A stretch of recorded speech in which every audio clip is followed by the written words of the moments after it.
सदन में आज बजट सत्र के चर्चा के दौरान leader of opposition Akhilesh Yadav ने बजट पर अपनी बात रखी। बहुत सारे आरोप लगाए हैं सरकार पर, बजट नहीं खर्च कर पाती, जो लॉ एंड ऑर्डर की सिचुएशन है। हमारे साथ सरकार के मंत्री नरेंद्र कश्यप जी, उनसे जाए। नरेंद्र जी, आज अखिलेश यादव ने जब बोला तो बहुत आरोप लगाए, कहा स्वास्थ्य विभाग में आधा पैसा नहीं खर्च हो पा रहा है, बजट मिल नहीं रहा है विभागों को, लॉ एंड ऑर्डर की जो सिचुएशन है उसको लेकर घेरा है। नेता विरोधी दल श्री अखिलेश यादव जी के बजट भाषण के समय पर मैं पूरे समय सदन में रहा हूं और हम सबने उनको सुना है।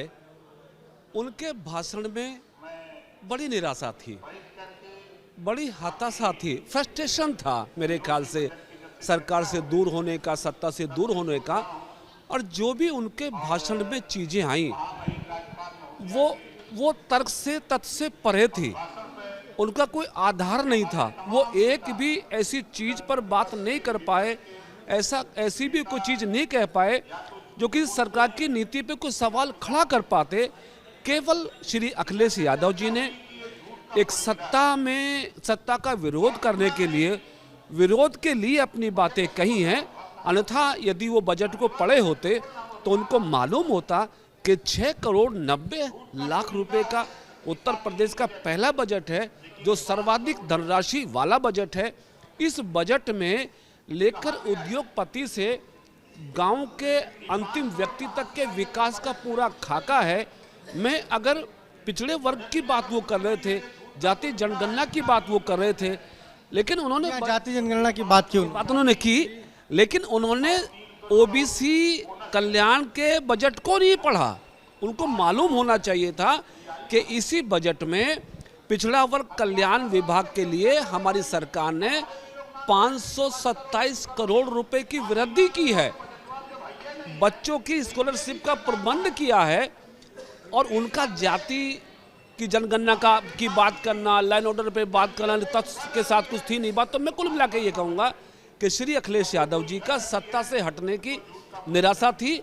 और कायदे में अगर मैं कहूँ कि लीडर ऑफ अपोजिशन का जो राइट होता है कि सरकार की बजट में बहुत सारी योजनाएं हैं, उपलब्धियां हैं, क्या उनको एक चीज़ भी अच्छी नहीं लगी वो सभी चीज़ों का विरोध करें? तो मैं समझता हूँ विरोध के लिए विरोध था। आप लोग $1 ट्रिलियन इकोनॉमी की बात कर रहे हैं, वो कह रहे हैं 34% ग्रोथ रेट चाहिए, वो तो हो ही नहीं पाएगा। जब करने वाले का हौसला और प्लानिंग मजबूत होती है तो मैं समझता हूँ कि हर काम हो सकता है।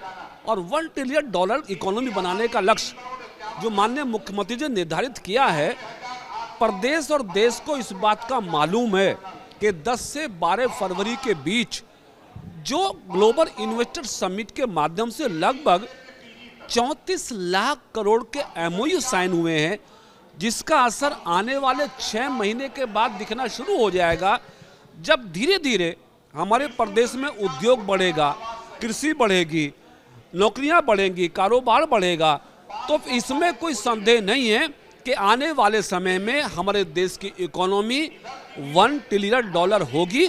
थोड़ा समय लगता है तो समय का इंतजार करेंगे। अखिलेश जी को अपने आप उनकी बात का जवाब मिल जाएगा। जाति जनगणना की बार बार मांग करते तो सरकार आपकी कहती क्यों नहीं कि हम कराएंगे? जाति जनगणना कराने का जितना मैंने संविधान को पढ़ा है, संविधान के आधार पर जाति जनगणना, जनसंख्या की जनगणना कराने का राइट केंद्र सरकार के पास है। और हमारी पार्टी का लक्ष्य सबका साथ, सबके विकास का है, सबकी समृद्धि, सबकी खुशहाली का है। और सवाल भी है हमारा, यदि नेता विरोधी दल को ये लगता है कि सरकार जनगणना करा सकती है तो एक सवाल उनसे भी तो है ना कि 4 बार वो सत्ता में रहे। श्री अखिलेश यादव जी 2012 से 2017 तक लगातार 5 साल सरकार में रहे। क्या किसी ने उनको रोका था जाति जनगणना के लिए? नहीं रोका था, लेकिन नहीं कराया था। मैं कह सकता हूं कि श्री अखिलेश यादव जी पिछड़े समाज के लोगों को गुमराह करते हैं, उनके बीच में गलतफहमी पैदा करते हैं और वो ये संदेश देने की कोशिश करते हैं कि भारतीय जनता पार्टी की सरकार पिछड़ा विरोधी है। ये उनका लक्ष्य है। लेकिन पिछड़े समाज के लोग इस बात को जानते हैं कि जितना संवैधानिक अधिकार, राजनीतिक हिस्सेदारी, संगठनात्मक हिस्सेदारी भारतीय जनता पार्टी की सरकार में पिछड़े समाज के लोगों को मिली है उतनी कभी नहीं मिली।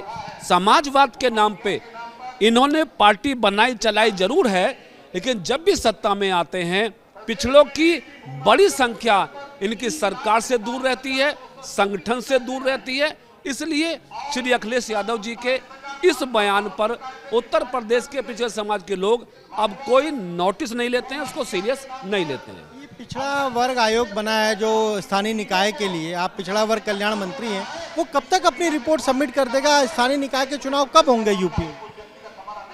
देखिए वो भी एक मुद्दा है कि सरकार ने फैसला लिया निकाय चुनाव समय पर कराने का, और जो संवैधानिक स्थितियां हैं उसके अनुरूप जो आरक्षित वर्ग हैं उनको आरक्षण दिया, लेकिन शायद समाजवादी पार्टी को ये पसंद नहीं था। उन्होंने अपने ही पार्टी के लोगों से पिटीशन कराया, उसमें स्टे हुआ। अगर स्टे नहीं हुआ होता तो अब तक नगर निगम नगर पालिका के चुनाव हो गए होते और पिछड़े समाज के बहुत सारे लोग मेयर बनते, अध्यक्ष बनते, चेयरमैन बनते। लेकिन हमारी सरकार ने हाईकोर्ट के निर्णय को मानते हुए आयोग बनाया। आयोग अपना काम कर रहा है, विषय विस्तारित है। मैं समझता हूं कि आने वाले कुछ समय में वो अपनी रिपोर्ट अवश्य सबमिट कर देंगे। जैसा मुझे लगता है कि संभवतः मार्च के महीने में शायद ये जनगणना वाला काम पूरा हो जाए और हो सकता है कि अप्रैल में चुनाव हो जाए। तो ये आपने सुना क्या कहना पिछड़ा वर्ग कल्याण मंत्री नरेंद्र कश्यप का। साफ तौर पर कह रहे हैं कि जिस तरीके से आज leader of opposition Akhilesh Yadav ने सदन में जो बातें कही वो कहीं ना कहीं केवल विरोध करने के लिए हैं, क्योंकि सरकार के बजट में बहुत कुछ ऐसा है जिसको वो अगर पढ़ते तो शायद वो भी कहते कि हाँ इस बजट में बहुत सारी चीज़ें हैं। कैमरे प्रमोद के साथ अनुभव शुक्ला, एबी गंगा, लखनऊ।